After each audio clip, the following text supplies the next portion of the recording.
Assalamualaikum. Welcome back to our channel Farhana Designer. I hope all are fine. இந்த வீடியோவில் bridal tassel எப்படி customise பண்ணுறதுன்ற full tutorial share பண்ணியிருக்கேன். So வீடியோவை skip பண்ணாமல் பாருங்கள், கண்டிப்பாக இன்ட்ரெஸ்டிங் அண்ட் யூஸ்ஃபுல்லாக இருக்கும். இப்போ tassel கஸ்டமைஸ் பண்ணுறதுக்கு ஸ்மால் சைஸில் இருக்க ஸ்கொயர் ஷேப் குந்தன் ஸ்டோனை நான் க்ளூ அப்ளை பண்ணி பேஸ்ட் பண்ணிக்கிறேன். நான் ரெகுலராக யூஸ் பண்ணுற 6mm சைஸை விட இது ரொம்பவே குட்டியான சைஸ் தான். tassel டிசைனுக்கு மொத்தமாக நம்ம 4 பார்ட்ஸ் கஸ்டமைஸ் பண்ணணும். அதனால் 4 பிளேஸில் நான் ஸ்டோன்ஸ் கேப் விட்டு பேஸ்ட் பண்ணிக்கிறேன். நான் யூஸ் பண்ணியிருக்க க்ளூ ஃபேப்ரிக் க்ளூ கிடையாது, B7000 க்ளூ தான். வியூ ப்ராடக்ட்டில் அந்த க்ளூவை நான் டேக் பண்ணுறேன், வேணுன்றவங்க பர்ச்சேஸ் பண்ணிக்கோங்க. இந்த tassel டிசைன் சைஸ் பார்த்தீங்கன்னா ஸ்மால் சைஸில் வராது, கொஞ்சம் லார்ஜ் சைஸில் தான் வரும். அதனால் கிட்ட ஸ்டோன் பேஸ்ட் பண்ணாமல் பிட்வீனில் நல்லா கேப் விட்டு தான் நான் பேஸ்ட் பண்ணியிருக்கேன். ஸ்டோன்ஸ் நல்லா ட்ரை ஆனதுக்கப்புறமா நீடில் சுகர் பீடை லோட் பண்ணிவிட்டு 2 பீடாக நான் இந்த பாக்ஸோட ஷேப்புக்கு ஏற்ற மாதிரி ஸ்டிச் பண்ணிக்கிறேன். சுகர் பீடை ஸ்டிச் பண்ணி முடிச்சதுக்கப்புறமா 3mm சைஸில் இருக்க டல் கோல்டு பஞ்சு பீடை யூஸ் பண்ணி அதையும் சிங்கிள் பீடாக நான் ஸ்டிச் பண்ணிக்கிறேன்.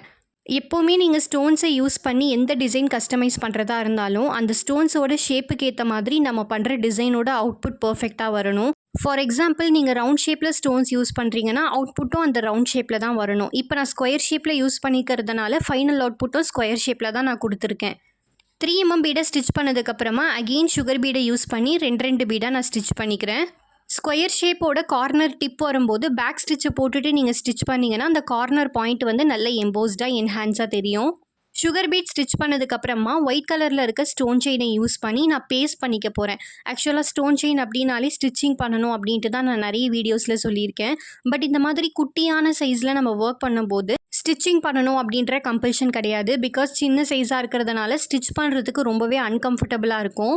ஸோ ஸ்ட்ராங்கான க்ளூவை யூஸ் பண்ணி நம்ம பேஸ்ட் பண்ணிக்கலாம். இதுக்குமே நான் ஃபேப்ரிக் க்ளூவை யூஸ் பண்ணாமல் B7000 க்ளூ தான் யூஸ் பண்ணியிருக்கேன். நான் யூஸ் பண்ணியிருக்க ஸ்டோன் செயினோட சைஸ் 2mm. இதுவுமே நான் வியூ ப்ராடக்ட்டில் டேக் பண்ணுறேன், வேணுன்றவங்க அதை கிளிக் பண்ணி பர்ச்சேஸ் பண்ணிக்கோங்க. இப்போ ஸ்டோன் செயினை பேஸ்ட் பண்ணி நல்லா ட்ரை ஆனதுக்கப்புறமா அகெயின் நான் சுகர் பீடை யூஸ் பண்ணி 2 பீடாக நான் ஸ்டிச் பண்ணிக்கிறேன். நான் யூஸ் பண்ணுற சுகர் பீடுக்கு பதில் நீங்கள் கட் பீட் கூட யூஸ் பண்ணிக்கலாம். அது எல்லாமே உங்களோட சாய்ஸ் தான். பட் கிளைண்ட் செலக்ட் பண்ண கேட்லாகில் சுகர் பீட் தான் இருந்துச்சு. அதனால் நான் எந்த சேஞ்சஸும் பண்ணாமல் அந்த சுகர் பீடை யூஸ் பண்ணியிருக்கேன். சுகர் பீடை யூஸ் பண்ணி ஸ்டிச் பண்ணதுக்கப்புறமா அகெயின் 3mm சைஸில் இருக்க டல் கோல்டு பஞ்சு பீடை சிங்கிள் பீடாக ஸ்டிச் பண்ணிக்கிறேன். இது 3mm பீடுக்கு பதில் 4mm 5mm நீங்கள் எது வேணாலும் யூஸ் பண்ணிக்கலாம். 3mm பீடை ஸ்டிச் பண்ணி முடிச்சதுக்கப்புறமா அகெயின் சுகர் பீடை யூஸ் பண்ணி 2 பீடாக ஸ்டிச் பண்ணி நம்ம கம்ப்ளீட் பண்ணிக்கலாம். சுகர் பீடை கொடுத்து ஸ்டிச் பண்ணி முடிச்சதுக்கப்புறமா சைடில் ஃபுல்லாக நம்ம ஜரி த்ரெட்டை யூஸ் பண்ணி செயின் ஸ்டிச்சை குட்டி குட்டியாக போட்டுக்கலாம்.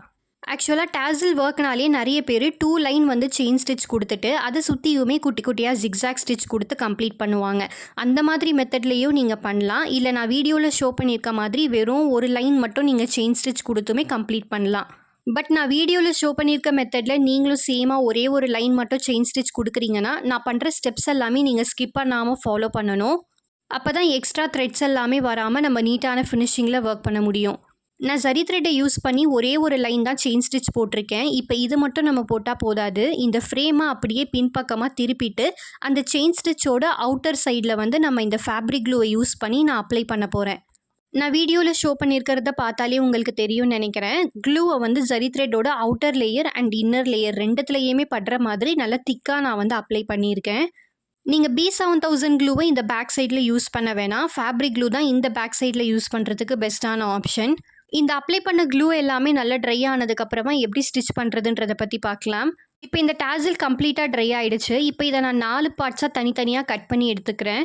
இப்போ கட் பண்ணும்போது ஜரி த்ரெட் கட் ஆகாத மாதிரி அண்ட் ஃபேப்ரிக்கும் ரொம்ப வெளியே தெரியாத மாதிரி பார்த்து கட் பண்ணிக்கோங்க. இந்த வீடியோவில் நான் கட் பண்ணியிருக்கிறத பார்த்து நீங்களும் சேமாக பண்ணுங்கள். நான் க்ளூ அப்ளை பண்ணதுக்கான மெயின் ரீசன் சைடில் த்ரெட் எதுவுமே எக்ஸஸாக தெரியக்கூடாதுன்றதுனால தான் இந்த டெக்னிக்கை நான் ஃபாலோ பண்ணுறது. இதுக்கு அடுத்த ஸ்டெப் என்னென்னா ஃபோம் ஷீட்டை இது சைஸ்க்கு ஏற்ற மாதிரி நம்ம கட் பண்ணணும். இந்த ஃபோம் ஷீட் பார்த்திங்கன்னா ஆன்லைன்லேயுமே அவைலபிளாக இருக்குது. ஒரு ட்ரெஸ் மெட்டீரியல்ஸ் எல்லாம் பர்ச்சேஸ் பண்ணும்போது அதுக்குள்ளேயுமே இந்த ஃபோம் ஷீட் வச்சுருப்பாங்க.